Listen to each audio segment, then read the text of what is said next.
Eat, sleep, bet, repeat. That's how we get down on the opening line at EliteSportsBetting.com. I'll be your host today, Benny Ricciardi, and NBA is still not back. They're still on break. They're still taking a nice long week vacation, all those guys. So we got to talk about something today. The big thing going on in sports today, Champions League over in Europe. And whenever we're talking soccer, I always bring on my man Duke. So today I'm bringing him on a couple days early. Normally we do Friday, but I want to have him on here today to talk a little Champions League. So what's going on, bro? And by the way, we'll see you on Friday, but these are the champions. Oh, my God, it's the best time of year. We're in the knockout stage of the Champions League. If you weren't around yesterday, you missed a wild day of action. But I think you and I were just talking, Benny, before we started going live here. I just had my daughter. We've now moved to shifts, and I have the night shift. So I'm just getting the sleep out of my eyes, man. I went to bed about 4 o'clock, woke up about 15 minutes ago, ready to roll. Yeah, when I had no kids and I was in my my late 20s, I didn't have these bags under my eyes. And then I had 3 kids in the last 10 years. I've been changing diapers for 9 years straight. The little one finally just got out of them and is, started school this year. I still got the bags, but you know what? Life gets a little bit better at some point in time. So there you go. I'm so tired. I'm wearing an Arsenal kit. I just realized that. I thought I had a Man United shirt on. I thought it was a trading top. But, hey, we move on. Yeah. So let's start by recapping yesterday a little bit here. Yesterday was a very interesting day because certain things happened that were not exactly what everybody was kind of figuring was going to happen. The second game was supposed to be a high-scoring one, and it ended up 0-0 at halftime, and then 3 goals in like 15 minutes to get us to to some of the numbers that we kind of thought we would see there. The other game, we kind of assumed that Liverpool was going to come out there and be more of the aggressive team.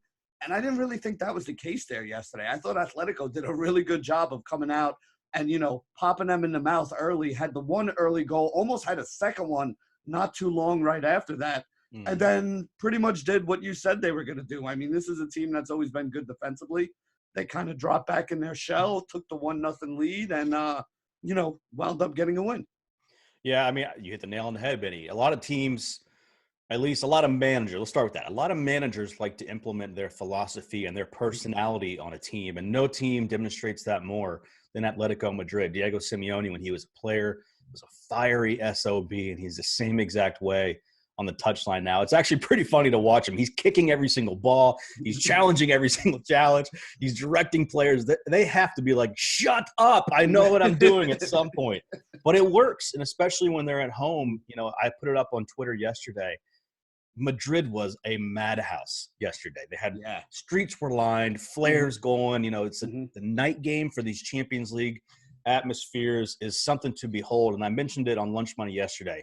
For Atletico to advance, they had to get a result. And they've been pretty decent at home. And, of course, 2 minutes in, Fabinho, unfortunately for him, kind of falls asleep on a corner kick, goes through about 4 guys, and then happens to hit him in the shin, bounces right to Saul, who just taps it in for the goal. So there's our first bet of the day, loss, which I said could be done in the first 4 minutes, and it was. Yep.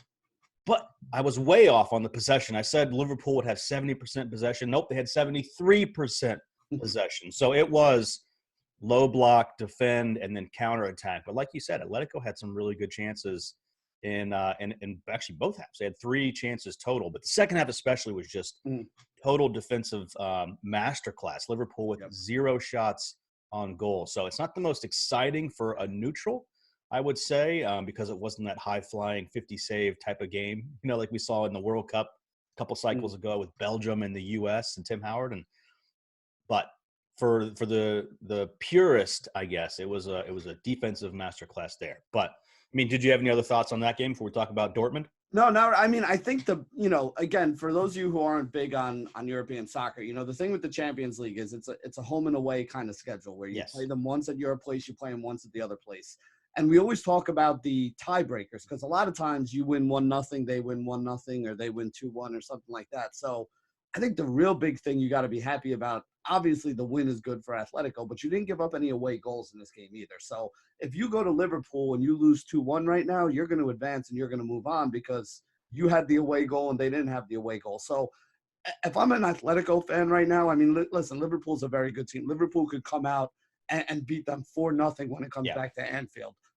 But if you're an Atletico fan, you got to feel pretty good about the way that game ended up yesterday. That's a really good point. I'm now going to look up the futures because I wonder what Liverpool is to advance. I'm guessing they're still favorite. If I can find that, I'll talk through it. But you made a really good point, Benny. Essentially, Atletico's up 1.5-0 now, right? So, if Atletico score, then Liverpool need 3 at home. So it has to be a 3-1 win. So huge performance there. But take it to the other game over in Germany. And, I love it over at elitesportsbetting.com. We have so many new subs and so many people who are new to betting soccer. And again, I get it can be a little frustrating, but it's a 90-minute game. You got to go back to Jeff Mann's, catching a lot of shit because he recommends Derrick Henry, who has 15 yards at the end of the first quarter. Well, the dude's going to end up with 200 yards. Just wait till the fourth, right? Like, bitch at me now all you want. But it was a meltdown. World War III in the chat room at halftime, 0-0 in this high-flying game. I said, everyone relax. Yep. Actually was a little bit of a wuss and didn't hit over 1.5 at halftime. It was minus 140 juice. I said, guys, let's wait 5 to 10 minutes. Let the juice come down, and then we're going to hit it because I do like goals here.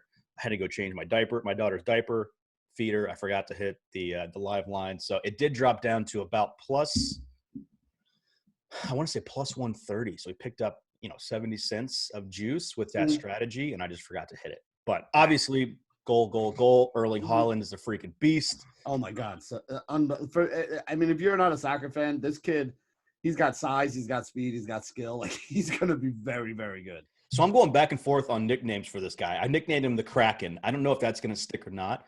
Yesterday, I jumped in a conversation on Twitter. They were talking about comparables. There really isn't one. He's kind of like LeBron James. He's like Wilt Chamberlain, actually. Yeah, kind of. He is. Back when everyone was 5'8" sinners and a bunch of white dudes. He's Thanos, is what he is, right? I don't know if you're a Marvel fan or anything, but you're a big fan. Destroys everything. Yep. And he's a baby. He's 19 years old, so he's only going to get better. 2 great. Well, first goal was just instinctual, good first touch and finish. The second goal was an absolute howitzer. Yeah, that was the one from the top of the 18-yard box, right? And it's just, there's something about playing youth, and you saw it a little bit with Dortmund, and Giovanni Reyna became the youngest American ever to get an assist. Yeah, Claudio Reyna's son, right? Yeah, it is. Yeah, Jersey boy. That's why I know that. These younger kids, they don't understand the gravity of the situation. Obviously, they have that youthful energy, exuberance.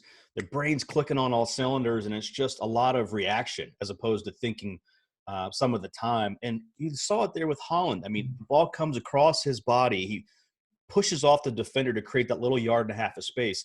He has more space in front of him to take a touch, which a lot of people would have done, which could have had a defender from either side recover and block. He said, I'm a striker. I'm going to hit this thing. Bang, back of the net. They're up 2-1. Yep. No, that was again, I went with the over 3.5 goals for the plus money before the game started. So obviously the 0-0 halftime score was not looking too good for me. But I mean, listen, you had to. And again, soccer is tough. Like, a lot of people are used to basketball, and you get 100 points on each side of the game, action the whole time. Soccer, you may only get 2 goals in a game. You may only get 3 goals in a game. Like, taking an over 3.5 goals in soccer is something that I very rarely do, because you don't see a lot of games where you get that many goals scored. But that's how high scoring the 2 teams that were going yesterday. They're two offensively talented teams that don't play a lot of defense, basically look at it as, we don't care if we give up a goal or 2 because we know we're going to score 2 or 3. And even though you didn't see it in the first half, you definitely saw that in the second half, when the game kind of opened up a little bit. And a lot of times, especially like a tense game like that, like a Champions League thing, it takes that first goal to open everything up and for everything to kind of get going. And what I like to do a lot of the time with high totals, Benny, is try to attack that first half line. Again, it wouldn't have worked yesterday, but essentially we have an opportunity to bet twice for the same thing. So if it's a 3.5 total with, minus 115 juice on the over, that's a lot of goals to be scored.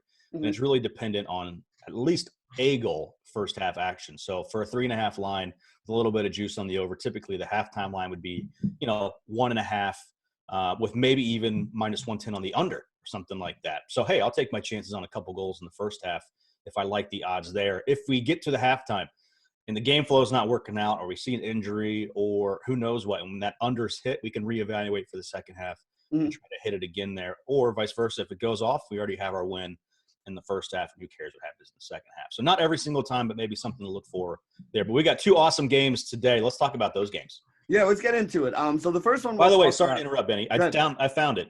Liverpool is -110 to qualify right now. Don't hate that. I'm probably going to put it in the bet pack for a couple units. I went through it yesterday on Lunch Money, but Atletico has a history in this competition specifically getting a decent result at home and then getting their doors blown off. I remember specifically Juve took them behind the woodshed. Real Madrid, like 3 years ago, beat them 4-0 or something like that. So I'm probably going to hop on that Liverpool -110 to qualify. Yeah, and it's going to have to be a good game from Liverpool. Like you said, if they give up a goal, they're going to have to score 2-0. So yeah, they're going to have to come out here firing and make sure that they got their stuff together here. But let's talk about today. Let's go. We got the first game here. We got an English side in Tottenham taking on a German side and Red Bull. How do you say that? Leipzig. Okay, so we got Red Bull Leipzig from Germany and Tottenham from England. It looks like Red Bull is the favorites here, slight favorite here. I mean, both teams are plus money on the 3-way line.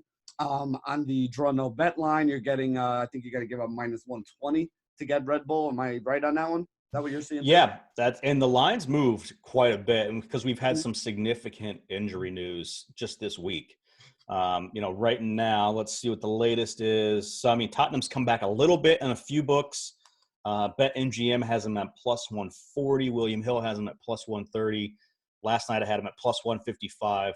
But obviously Harry Kane is still out, their best forward. Yep. And Heung-min Son, who is a warrior, broke his arm this weekend and is going to be out for probably the rest of the year. So they're really missing that true number 9, that true difference maker in the attack. And that's why, the lines come back to earth a little bit here. So their best 2 players are gone. And then you throw in Christian Eriksen left it in January to go to Inter, right? So you could say arguably their 3 best players have left since January. But essentially this means Lucas Moura is going to play up front. Steve Bergwijn, who just came in from Holland, is going to be probably off the left. Dele Alli in the center. And then what they do with that right attacking mid player or winger midfielder type role will be interesting. Could be Eric Lamela, but he has a bit of a groin strain. He might miss. Could be Lo Celso that they push up. Could be Ryan Sessegnon. There's a lot of things they could do. None of them are Heung-min Son. None of them are Harry Kane. So I'm really worried about them in the attack. They also continue to trot out this traffic cone named Eric Dyer in the midfield. Don't know why. Jose goes somewhere, latches on to, a scorned player from the previous manager and tries to put an arm around him and make him his player. This guy ain't it, man. I don't know what he's doing. So if he trots out there, I like what I'm leaning towards even more. But let's talk about the other side. RB Leipzig over in Germany. They have a coach who's younger than you and I, Benny. Julian Nagelsmann. He's, an innovative thinker. He's a wonderkind, if you will, in the coaching industry. He's got these guys high flying. They don't have any issues scoring. They bagged 3 against Bremen, 2 against Mönchengladbach. Their prior games to that, 3 goals, 3 goals, 3 goals, 3 goals, 3 goals, 3 goals, 4 goals, 4 goals, and 8 goals. So, look, I know we said yesterday it's going to be fireworks start to finish with the other German team, Borussia Dortmund. But I think there's value here on the away side. Knowing the importance of the away goal, I can see Leipzig winning this game. It is Jose Mourinho. He does know how to create a low block. He does know how to defend. He does know how to get a result. And look, I think he'll take 0-0 walking out of this game. So I'm leaning more towards the away side here. So that's interesting. I like Red Bull in this one, and I'm taking Red Bull with Timo Werner to get a goal. He's the lowest. He's the most likely guy to score a goal right here. I think he's actually the lowest odds on him. Now, I'm not taking him for first goal. I'm just taking him to score at -105. So if you put the +150 for Leipzig to win along with him at -105, I think it was I forget what I put it in at. I want to say I got like +225 or something like that on it. So you bet 100, you get back 325. That'll be a pretty nice little score for the day. He is their best goal scorer over there. He's a little guy, like 5'10", 5'11", has a lot of speed, has a lot of talent. Plays for the German national team, somebody who I have a lot of faith in here today. So I'm taking Werner and Leipzig for the win there. See what happens, throw a little bit of money on it. Now, again, if you're going to listen to soccer bets, Duke is the guy who's more into this than I am. I know soccer well. I'm looking for a score. It's a little bit more of a, trying to get some money out of it with a plus 225 thing. But I do think it's a pretty good bet here today. I'm with you. And what Leipzig has that Tottenham now does not have is a plan B. So Yusuf Paulsen is, I think he's from Denmark, I want to say. He's like a 6'5" athletic dude who's really good in the air. For me, he's part of their best attacking three. But for whatever reason, Nagelsmann hasn't been starting him. He's been bringing him off the bench to change the game. So I think they'll probably go Nkunku, Werner, and Sabitzer up top, with those three attacking trident. And then bring Poulsen in later in the second half to kind of change the game up a little bit. So I think what I'm going to do is hit up a couple different things. I'll probably be looking towards highest scoring half, second half. This game could get to half 0-0, which, by the way, right now, under 1 is the first half total at plus 105. I don't know if I'm going to hit that, but that's probably where I'm leaning now. Again, team news will be huge here. I might try to hit the second half, highest scoring half, but what I'm going to do is draw no bet RB Leipzig. I'm going to be a little bit more conservative than you are, Benny. I like Leipzig to win a game. I like Timo Werner to score a goal, but knowing it's Jose, this game could literally end 0-0. Could end 3-3. Who the hell knows? It's soccer, right? But true. Knowing Jose doesn't have a lot in the attack and he cannot concede an away goal, I think he plays more like Atletico did yesterday to try to get a result and just get out of there and maybe get, somebody healthier, an academy player who comes through and gets some more attacking options for that return leg over to Germany, because it's Leipzig.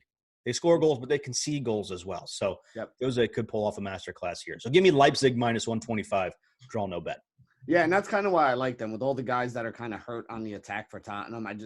If Tottenham scores a goal, I'll be like, all right, yeah, that's fine. I would be shocked if they score 2 or 3 in this game. I just don't see how they're going to get it done with the guys that they have left. I mean, if you don't like laying that juice, which isn't bad, by the way, it's a soccer. We're routinely seeing minus 150, minus 170 plays. Plus 105 on the under 2.5 is not bad. No, not at all. And this is a situation where, you look at the game with Atletico. We had the under in that game, which hit, by the way. They score 4 minutes in. Everyone's panicking. Oh, my God, go take the over. Chill, relax. Yeah. Like, this is a game that an early goal, could hurt a first half bet, but won't necessarily impact the total for the 90 minutes. So under 2.5. Even with tactics, when you're talking about soccer, when you're talking about tactics, I mean, you kind of mentioned before the game what Atletico's path to victory was yesterday. And it worked out exactly the way you said. If they were going to win, they got to get the early goal, and then they got to defend. And that's the thing is when you get the early goal, especially if you're one of those teams that's not, a high-scoring team, you're not looking to pile it on. You're not looking to get 2 or 3 goals in that game. You're just looking to keep that 1-goal lead you have and sneak out of there with a win. And I think it could wind up being the same thing today for a Tottenham side. If they get an early goal, they're just going to drop back and defend because to them, they already won. Getting that 1 goal early here is great for them. They'd be happy with that and move on from there. So, you got to in-game for soccer. There's a lot of strategy that goes along with what you're looking at here as well. I'm in an internal battle with myself. I talk too much, right? I talk for a living. I can't remember if I've said that on this show or not, but I'm in an internal battle trying to gauge my level of finding value versus playing what my eyes are seeing. What I mean by that, Benny, is we talked about yesterday at halftime. I think there's still goals in this game, but the over 1.5 is minus 140. Do I really want to pay that juice at this moment? Let's give it 5-10 minutes. Let that line adjust. Pray we don't get a goal that early. If we do, we already have the over on some other things. Both teams score over 2.5 goals, so that helps us there. So maybe we don't get another bet in, but we're moving towards the right direction. And if it doesn't happen, and that line does come down, well, now we picked up 70 cents of line value. Yeah. We've lost 5 minutes of the second half with maybe not much changed. So I'm in a battle right now of figuring out how much I just trust my eyes and know what's going to happen. Don't worry about paying the juice versus getting a good line. I say it all the time. I try to get my line value in game. Since I wait for team news, we don't get a ton of closing line value there. I try to get a lot of closing line value in game. So yeah, it's usually the way that it is for soccer. So we got one other game in the Champions League here today. Italian side, Atalanta, taking on Spanish side, Valencia in this one.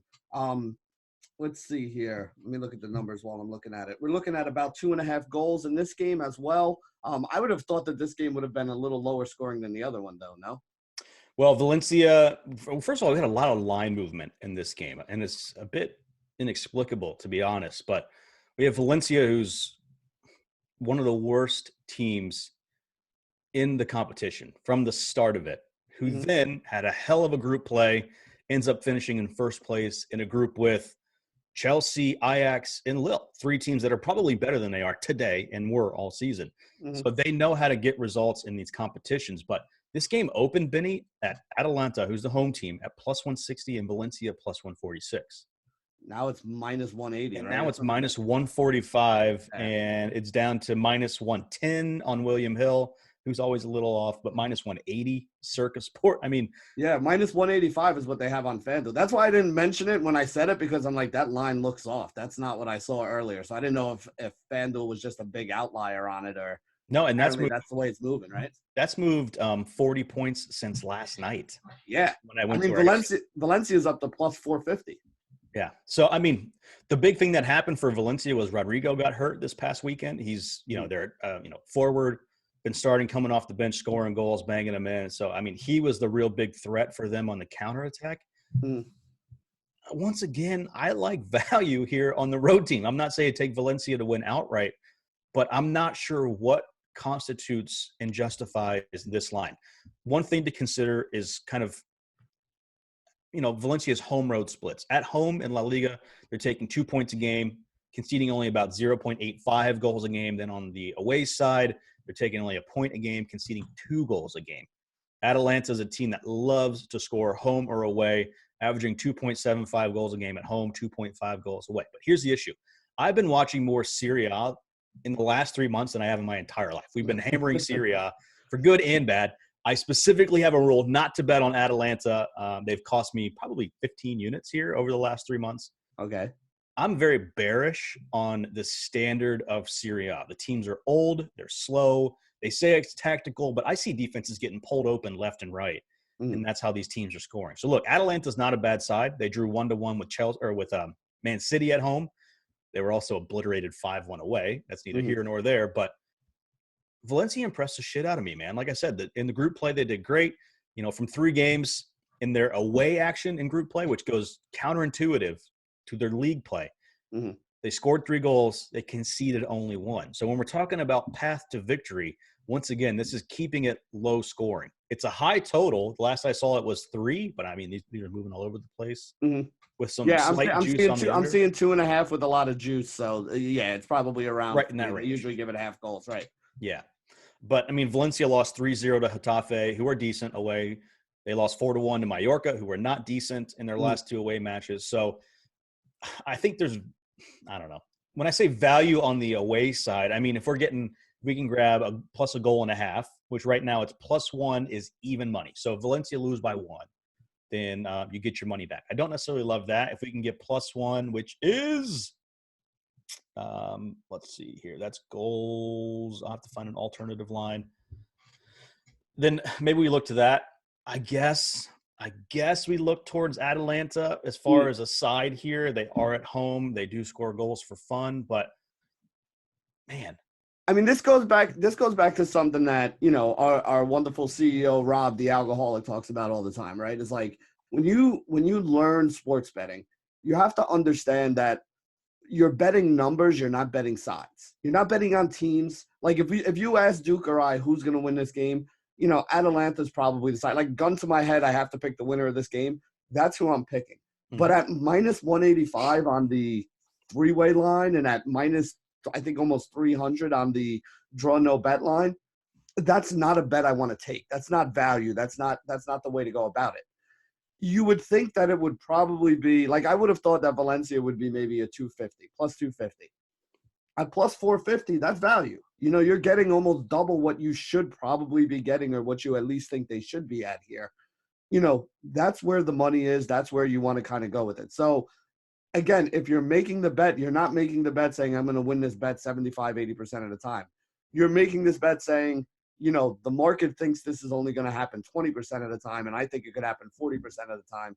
And that's really the idea. That's where you're getting the value for it here. So it's a low probability of paying off, but it is going to pay off way more than it should if it does pay off, is the way to look at it. 100% right. And if you're willing to take that chance, which again, I know we have a lot of new people to soccer, and especially with, a sport they don't watch very often, that's going to be a hard chance for them to take. But don't hate it today. If you want to just pick a bet that's not heavily juiced, I take the under 3 at minus 115. Obviously, if the game ends in 3 goals, 2-1, 3-0, however we get there, you get your money back. 2 goals, 1 goal, or 0 goals, you take the win.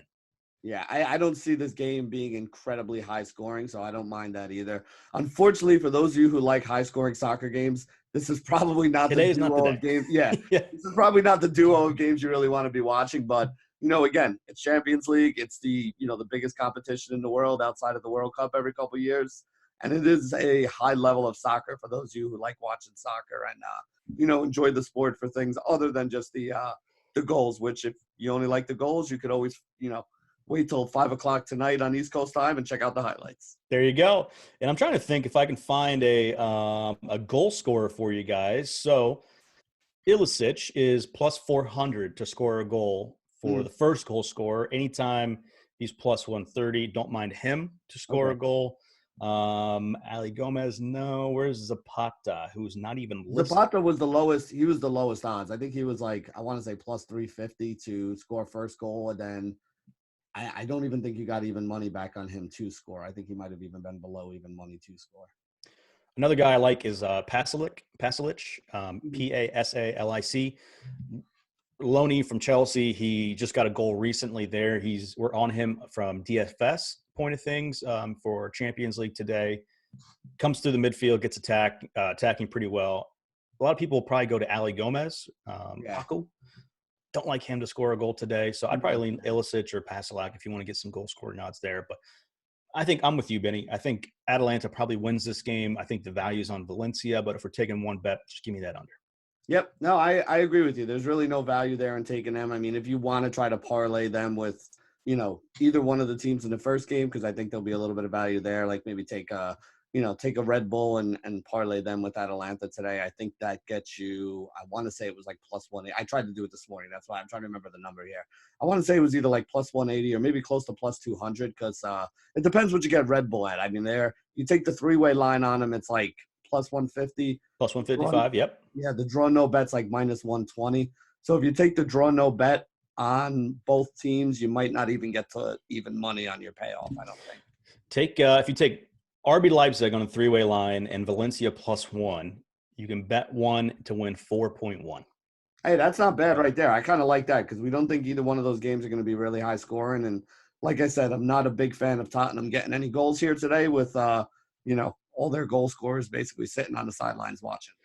So what I say every single game, I try to figure out the game flow and I try to figure out who's going to score goals. Where can goals come from? Because it's a special skill set outside of a ball hitting Fabinho in the shin and it bouncing to Saul right in front of the goal line.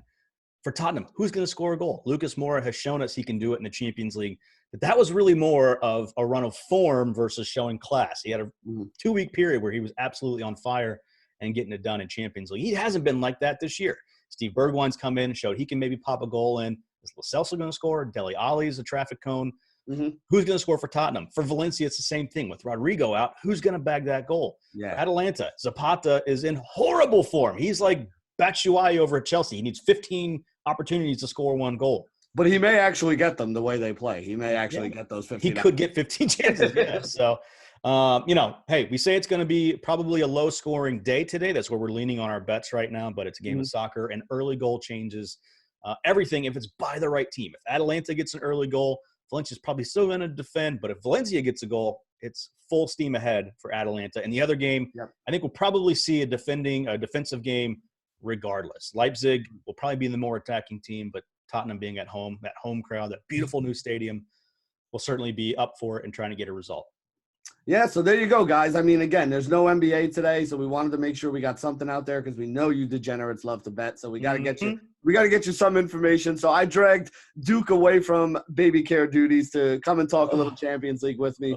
Duke, you will be back on Friday with me as well, right? We'll talk a little, Premier League or whatever else we got going on Friday. I was up getting my article ready that's coming out Thursday for DFS last night. Fired up for this weekend's action. A lot of good games. So we'll be back Friday talking EPL. Yeah, and you could get Champions League if you're playing a little daily fantasy. You can get the Champions League stuff or any of the stuff that Duke does every week for the Premier League over at Elite Sports. At EliteFantasy.com. And then, if you want to know who he's leaning for the games, we talk about him here a little bit. And for the most part, he puts the rest of them in over at the bet package on EliteSportsBetting.com. And that's usually the way we go about it. So for my main man, Duke, I'm Benny, signing off for another episode of The Opening Line.